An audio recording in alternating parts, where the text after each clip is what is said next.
Hey, have you ever wondered what's wrong with me? It was all my fault. Did I do this right? Did I do this wrong? Was it something I said? I'm gonna quit. I could never do that like you. Do I have low self-esteem?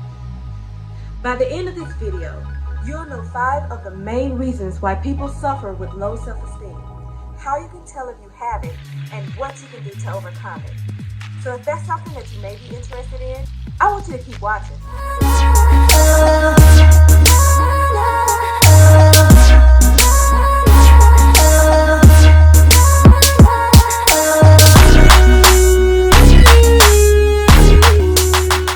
Hey beautiful people, welcome back to my channel. If you're new here, my name is Tammy and this is Glam, a place where I equip you with the knowledge of how to build your confidence and your mindset. I am a coach, entrepreneur, and blogger here to encourage a positive growth mindset through different avenues of beauty and confidence. In today's video, we're going to go over 5 main reasons why people may suffer with low self-esteem, how you can tell if you have it, and what you can possibly do to overcome it so that you don't suffer from it again. It's imperative that we know our mental state of being. In most severe cases, low self-esteem can cause depression and other severe issues, which can negatively impact your life, such as your relationships, whether that be your marriage, your friendships, or your relationships with your coworkers, clients, or colleagues. This can also affect your physical being, such as your appearance. Many people with low self-esteem tend to break out more or have severe skin disorders. It also affects you physically, whether you appear frail, you slouch more than normal, you appear zoned out, like you don't want to be here, like your life doesn't even matter, like nothing at all matters to you. This can affect your mental health. You'll continue to have constant negative self-talks. You'll always be in your head, and you'll always take the blame, no matter whose fault it is. Low self-esteem can impact you in several different ways. And it's many people in the world that may have low self-esteem and not know it at all. Not necessarily saying that's a bad thing, but it's important to do a self-assessment so that you're capable of knowing where your mental state of mind is, how you feel about certain things, and why. Let's go ahead and jump into these 5 main reasons. Reason number 1, you constantly reflect on the past instead of letting it go. Instead of forgiving and forgetting, you constantly have regrets and replay those regrets in your mind, making it hard for you to even forget them to begin with. Now I get it. It's insanely hard to forget, especially if that event was traumatic to you. It's important to learn how to forgive, not necessarily forget. I say learn to forgive because forgiveness isn't something that happens overnight. It takes time. It's a process. Forgiveness usually happens through a length of time and a lot of prayer. And prayer usually helps.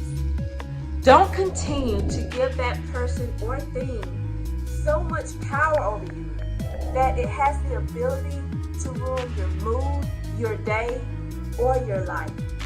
I say not to necessarily forget because whatever event happened to you made you who you are today.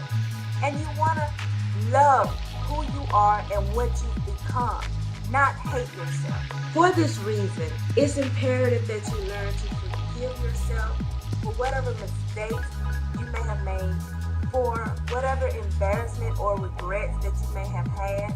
And it's okay to look back on those things from time to time, but don't necessarily stay back there. There are some people that have done things in the past, and they may have regretted it, or may not. There are people out there that have no regrets. They're happy they have made the mistakes because they were able to learn from those mistakes. That's what mistakes are for you to learn from.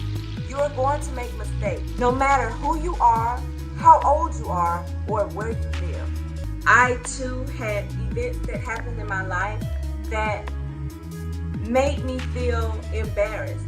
But I've grown from that, and I've come to the realization that whatever mistakes I've made me who I am. And I also think that if it wasn't for those things happening to me, I would not be here doing the things that I'm doing today. I'm a firm believer of everything happens for a reason. Reason number 2, you devalue yourself and your opinion. You're constantly seeking validation from other people, especially from people who mean absolutely nothing to you. You're giving too much credit to people who don't care about you or who you don't even care about. Stop giving people so much power to indicate how much value you should have for yourself. You're seeking too much validation from other people just to feel good about yourself. Instead of doing that, begin to appreciate how you feel and what you think about them. Whether that be with how you dress, where you go, what you eat, what you buy, or even who you socialize with. Now, it can be intimidating at first, especially if your opinion is wrong. But that's the beauty of it all. We make mistakes and we learn. The important thing is that opinion was strictly your opinion and yours only. You thought of it, it was something you wanted to do and something you believed in, no matter what, no matter the outcome. It was how you felt. I want you to remember this.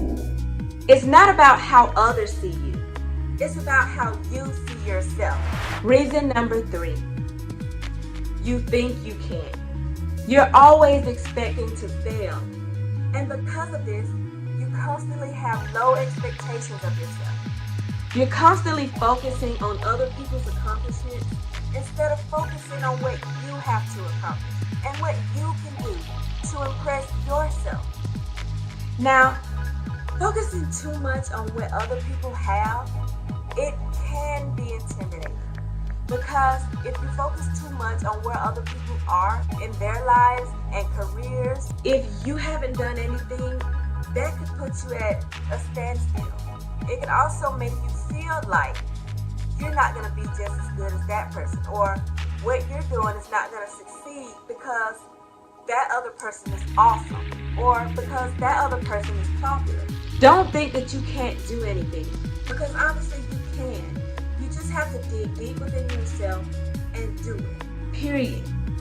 I recommend setting small yet attainable goals. Whether that be one goal a day, or one goal per hour if you can do it, or one goal a week, or month, or quarter, however you feel comfortable. Once you have achieved those goals, set another goal and achieve that goal. Once you achieve that goal, set another goal and achieve that goal. See where I'm going with this? Accomplishing a series of goals and achieving them. Notice I said and, because it's so easy to set goals and not see them through. But once you do, you begin to set a tone for not only a better mindset, but a more confident you. Reason number 4, you take constructive criticism personally. As I stated in my previous video, arrogance versus confidence. Arrogant people tend to take constructive criticism personally, but that's because they suffer with low self-esteem and don't know it. Instead of looking at constructive criticism as an opportunity for improvement, you're overanalyzing and dissecting each and everything that was said to you. And eventually you end up upset and angry, making the situation worse than what it initially was. Now, instead of taking things personally and thinking that someone is jumping down your throat, stop and think. Take a breath and ask correlated questions as to why these things were said to you. There's no sense in crying over spilled milk. And reason number 5, you're constantly neglecting yourself. You're having negative self-talks, beating yourself up, blaming yourself, wishing your life could be better when it actually is. You have to be appreciative of what you have, not of what you don't have. You have this feeling of your life being unfulfilled. You're complaining about your job, your home, your car. You have this feeling of shame, embarrassment, anger even. You belittle yourself. You're talking about your body, your appearance, your height. Stop. I want you to start telling yourself positive things. Tell yourself, I am beautiful, or I am handsome, or I'm gonna have a great day today, or I look good. And my personal favorite, this too shall pass. I want you to start questioning, why do you have these feelings about your life, about you? And start to seek answers, like really seek answers to your questions. Once you begin to find some of the answers to why you feel the way that you do, you could possibly remove the toxicity that's adding fuel to this negativity in your life. If the toxicity is your family or a friend or a coworker, and it's someone that you feel like you have to deal with, let me tell you, you don't. Don't this make you feel a little bit better? I told you, by the end of this video, you'll know 5 of the main reasons why people suffer with low self-esteem. Now you can tell if you suffer with it or not. And if you do, now you know what you can do to overcome it. Now, if you haven't already, I want you to like, share, and subscribe to my channel. That'll help me grow. I want to sincerely thank each and every one of you who have already subscribed to my channel, like, and comment. I appreciate you all. With that being said, guys, make sure you keep looking out for my newest video posting next week. Until next time, guys. Bye.